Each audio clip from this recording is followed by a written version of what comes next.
Hello, everyone. My name is Mulari Kissa. I am currently a PhD student at the University of Georgia.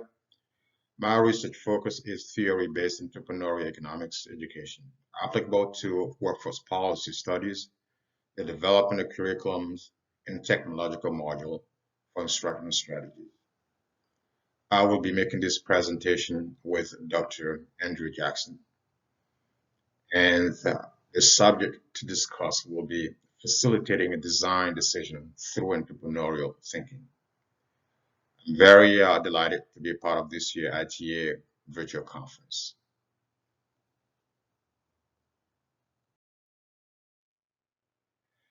Our agenda is the following. Show alignment between design and entrepreneurial thinking. Summarize the lesson to integrate these ways of thinking. Share an innovative way to support student practice.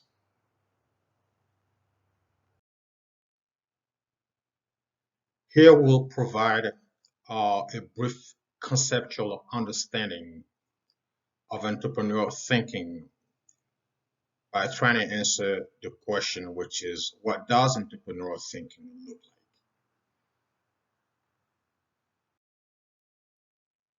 According to Patel and Mehta, entrepreneurial thinking is recognizing opportunity and learning to capitalize on it in a manner unique to the situation. So further explanation of conceptual understanding of entrepreneurial thinking will be provided through four major tenets. First, collaboration.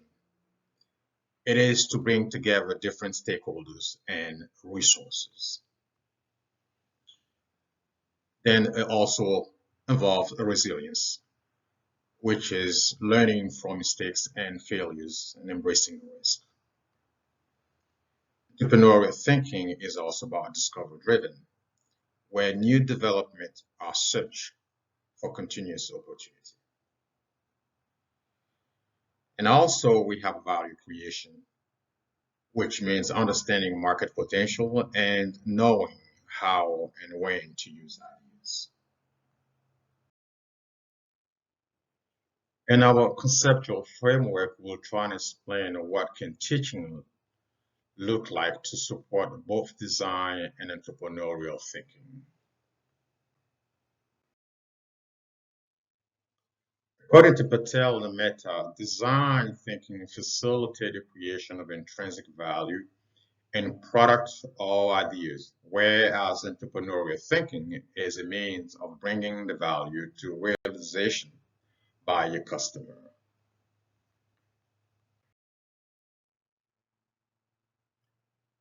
The attempt to understand how design and entrepreneurship collaborate will begin with the first phase of collaborative inputs.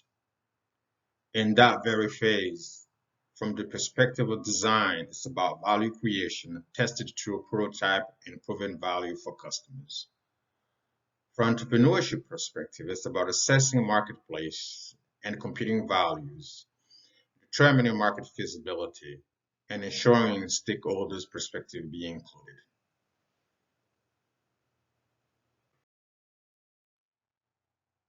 Collaboration between design and entrepreneurship reaches the phase that we call collaborative outputs. In that very phase, it's about reaching consensus, evaluate design version to choose the minimum viable product, balancing interests of customers and investors.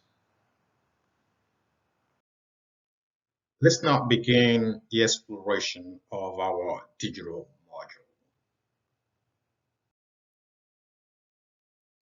We now begin a brief description of our digital module. We'll start with user interface structure.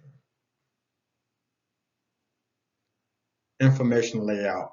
The information flow is the same as the class lecture and lesson review in the school website.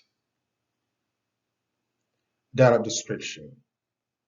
Clarification is provided regarding the type of information requested, with comment notes indicated by red marks in cells. Data entry location. Numeric or text informations are entered in location indicated by the color below.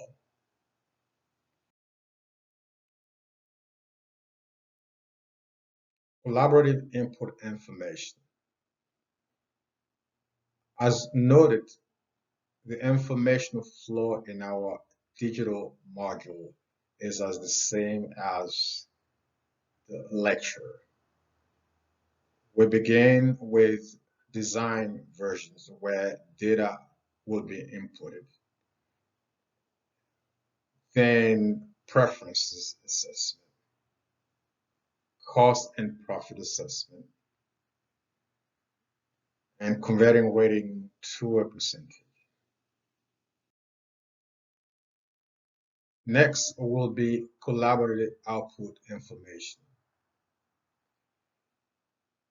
It begins with a summary of all the information collected in the collective input phase. So here the student will be offered a summary of all that data input to make a decision, and graphs will be automatically generated also to help students make that decision. And eventually a decision will be made to determine the most viable version and provide a justification. And once that choice is made,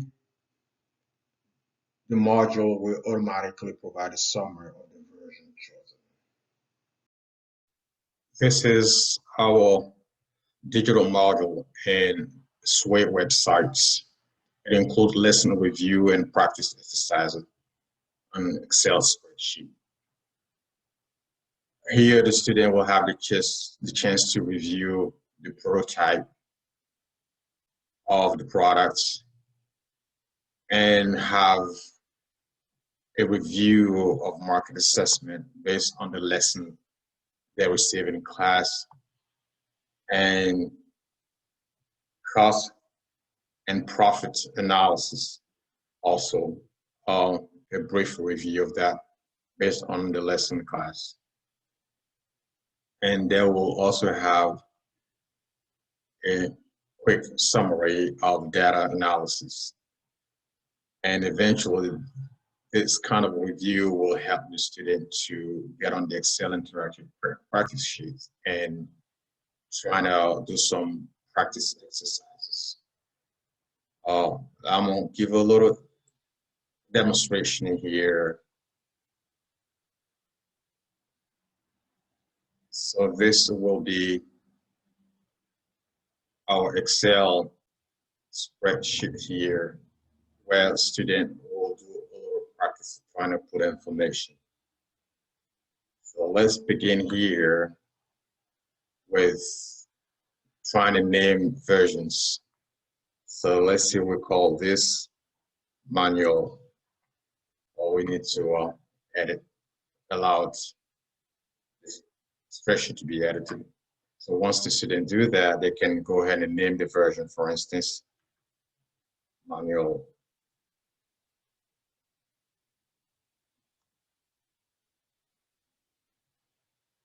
operated.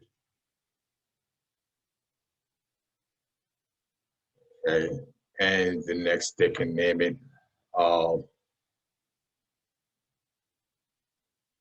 button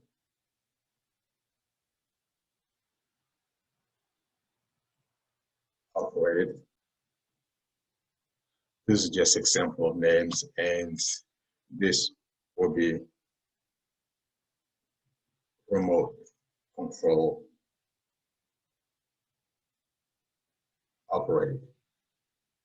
And of course, for the sake of time, they can put all the description on those versions. So once they're done with that, they will proceed and provide the total number of stars, for instance, let's say 4, from which rating will be performed. Let's say 1 for version, 1 for the customers, 2 for version 2 and 3 for version 3 for the customer. Will be the same thing here for the investor. It will be, let's say the investor will give 3 for version 1 and 2 for version 2 and 1 for version 3 as preferences. And so you can see here that customers' rating and investors' rating go opposite direction. And then once the rating is over, there will start the cost and profit assessment. Here we'll begin with a base price, let's say $5, and then the total cost for the version 1 will be the same because that's the base price. And then some additional costs will be suggested, let's say $1 for version 2 and $2 for version 3. And then from that, we will now determine the total cost. Here for version 1, it will be the $5 plus 0 additional cost. So that gives us $5. Here for version 2, it will be $5 plus the additional cost of $1, and that gives us $6. For version 3, it will be $5 plus the additional cost of $2, and that will give us $7. So this is how we will give a quick assessment of cost.